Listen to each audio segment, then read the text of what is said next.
कोकणात पितृपक्षामध्ये काकडीचे वडे तांदळाच्या खिरीबरोबर हमखास बनवले जातात.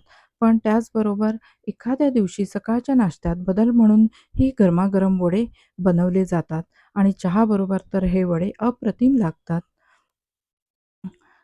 तवशाचे म्हणजेच मोठ्या काकडीचे वडे बनवण्यासाठी इथे एक काकडी मधोमध कापून बियांचा भाग वेगळा करून घेतला. चमचा तूप घालून त्यामध्ये 1 वाटी कीस घातला आहे, चवीनुसार मीठ घातले आहे, पाव चमचा हळद घातली आहे आणि अर्धी वाटी गूळ घातला आहे. आपल्या आवडीनुसार गुळाचे प्रमाण कमी जास्त करू शकता आणि गॅस बंद करायचा आणि त्यामध्ये 1 वाटी तांदळाचे पीठ आणि अर्धी वाटी गव्हाचे पीठ घातले आहे. आणि कोमट असतानाच आपल्याला हे पीठ भिजवायचे आहे. त्याच्यामध्ये आणखी लागेल तसे तांदळाचे पीठ ॲड करायचे आहे. इथे मी 1 वाटी भरून कीस घेतला होता म्हणून मला 1.5 वाटी इतके पीठ लागले आहे. पिठाचे प्रमाण कमी जास्त लागू शकते आणि लगेचच सारख्या आकाराचे गोळे करून आपण वडे थापून घेतलेले आहेत.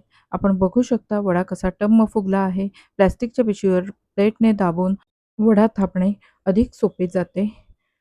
आपला प्रत्येक वडा इथे छान फुगून आलेला आहे.